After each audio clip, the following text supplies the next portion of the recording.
Hello sa lahat. Ang title ng video ito ay ang testimony ko, isang babae na mayaman at worldly pumasok sa langit when namatay siya. So, itong testimony ko tungkol sa tita ko. Namatay siya 5 years ago during pandemic season, or year. Okay? And yung tita ko, lahat naman tayo dito sa Pilipinas, Catholic, di ba? Tapos ako, naging born again Christian. Pero, tita ko is hardcore Catholic. Okay? Attend siya ng lahat ng masses that para mas malapit siya kay Jesus Christ, that mag-serve siya, anuman ang kailangan ng pare or madre, talagang to the point of pagod ng katawan niya, serve pa rin. Wherever, right? Wherever kailangan tulong. She used yung pera niya para tulungan ang mga tao. And she's such a good person for doing that. Tapos, mga 2-3 years bago siya namatay, na meron siyang na-desire to learn more beyond Roman Catholic. So, meron siyang mga kaibigan that she met, born-again Christian sila, na-attend sila ng CCF, ano man ang mga churches dito sa Pilipinas, and na-attend siya. Curious. Kasi, hindi niya alam ano yung difference between bakit ayaw nila pray kay Mary at sa mga santo. And sabi ko sa kanya that, sino namatay para sa iyo? Diba? Si Jesus Christ.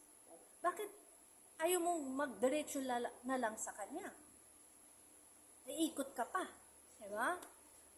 At, yun, natuto siya like, pwede pala yun, no?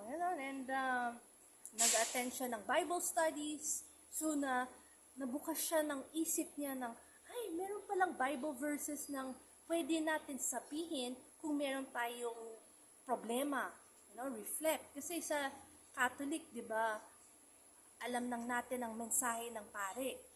Pero, hindi nila sasabihin sa iyo ng, kailangan malaman niyo itong verse para gawa kayo ng spiritual warfare. Merong atake ng demonyo sa iyo, spiritual warfare, sabihin niyo itong Bible verse. Hindi, di ba sabi yung matulog tayo sa mga simbahan that kung meron kang demonyo sa loob mo, tawagan mo ang pare. And then mababless ka, ma-exorcist ka, whatever, right? Pero that's why sa born again Christian, kung natanggap mo talaga sa puso mo si Jesus Christ as bilang Panginoon mo at tagapagligtas, bibigay niya sa iyo ang Holy Spirit. Okay? Yung Holy Spirit, when nagdadasal ka na ma-deliver ka sa mga lahat ng demonyo na oppress ka sa buhay mo or mga problema, curses, whatever, you say the Word of God. Parang katulad ko, when merong problema or merong attack sa akin, sasabihin ko, no weapon formed against me shall prosper in Jesus Christ's name. Ibig sabihin, ano man ang atake papunta sa akin, hindi, it won't get through. Hindi ako masasaktan. Kasi I am covered by the blood of the Lord Jesus Christ. Kasi anak ako ni Father God. Kasi Panginoon ko si Jesus Christ. I submit to His Lordship and I obey Him. Yun ang sasabihin ko parati sa mga attacks sa demonyo sa akin. So, para sabihin ko sa kanila, hoy, you back off. Nakalimutan mo, anak ako ng Diyos? Ganun. Ganun matapang tayong Pilipino. Dapat ganun tayo. Anyways, yung tita ko, natuto siya ng mga Bible verses and God was showing her anong dapat niyang gawin para makapasok sa langit. Kasi ang dami niyang strongholds, masamang teaching sa mundo na napigil sa kanya na malaman ang katotohanan. You see? So, hindi lang sa family niya, sa eskwela, but also sa simbahan, sa Catholic Church. Ang daming hindi tama ang mga teachings doon. Hindi kalooban ng Diyos, kalooban ng tao. So, kailangan nyo dapat si Holy Spirit pakita sa inyo anong tama at mali. Hindi ka makinig sa mga tao. And when malapit na siya, that year namatay siya, gangrene na yung paa niya. Kasi meron siyang kidney disease through yung ang daming medicines na take siya. And to the point, you know what? Nag-take siya ng mga medicines sa hindi naman nasabi ng doktor sa kanya, don't do that. Stop it na. Hindi mo na kailangan. Basta nag-take ng niya. And kasi sobrang busy siya sa buhay eh. Tapos when sobrang hinang-hina ng katawan niya, yung asthma niya, na-atake siya sa bahay. So, meron siyang mga oxygen tanks. Talagang hardly moving sa bahay. Talagang very, very weak. And ayaw niya maging ganun. Kasi malakas ang tita ko eh. Siya yung parang superwoman, you know? Even though pagod siya, kakayanin niya para masaya mga tao, para mas magandang buhay nila. Siya yung lakas loob ng mga tao. Pero yung energy niya, her body collapse. Yun ang mahirap. And yung family niya decided pumasok siya sa hospital. It wasn't good kasi afterwards, after a week or so, she got worse. Even though the best medicines, the best doctors, yung health niya went down, like super.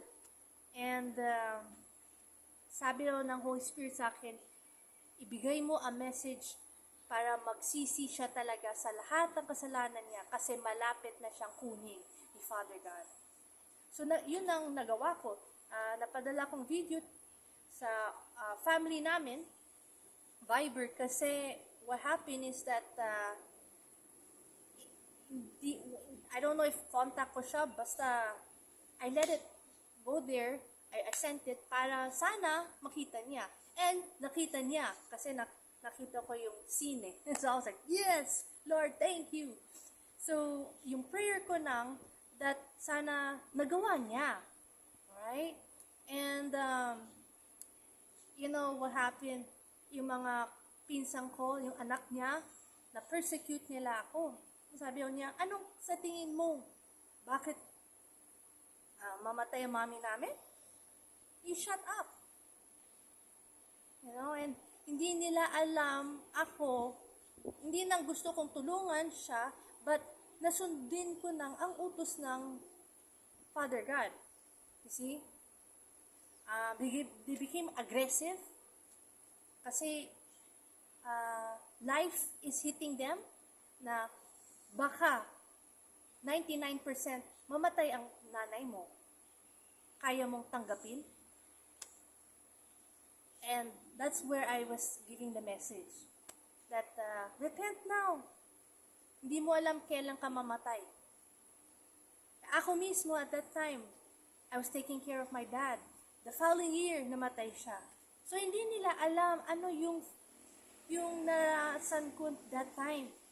You know where I was helping someone as ng kailangan nilang tulong. Pero ako din, kailangan kong tulong, pero mas yung family nila is persecuting me. It was so hard na. Pero natanggap ko ng as long as I did God's will, bahala na si Father God sa kanila. And I forgave. Nag-pray ako sa pinsan ko. Sabi ko, Lord, sana someday buksan ang isip at puso nila para malaman nila that I did your will. And hindi sila maging mas matigas ang puso. Kasi if they do, pupunta sila sa impyerno. Hindi nila makasama ang nanay nila sa heaven.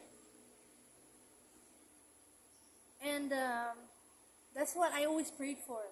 Mahal ko ang mga pinsan ko. Okay? Sila nang siguro yung pride nila. And kasi mas matanda sila sa akin, so they tried to shut me off. So I just backed off na lang. And quiet na lang. And I told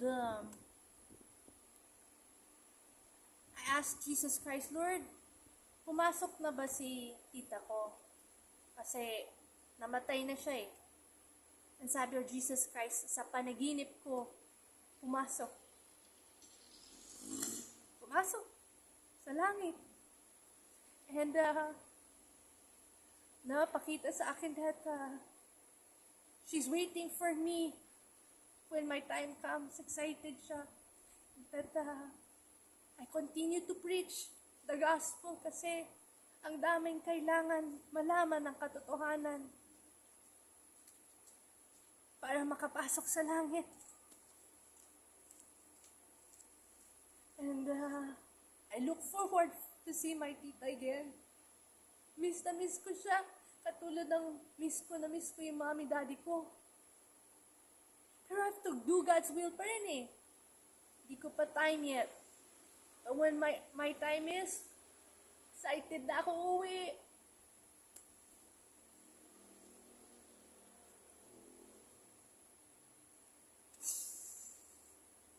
So that's my testimony.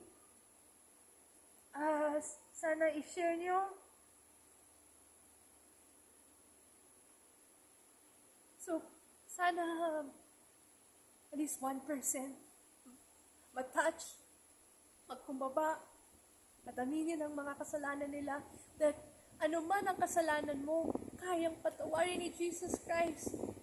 Pero ikaw, kailangan mo magkumbaba. Kailangan mo aminin na, Lord, dami kong kasalanan. Kung bigay mo na akong another chance para baguhin kong buhay ko. Kasi ayokong ganitong buhay ko eh. Masama akong tao.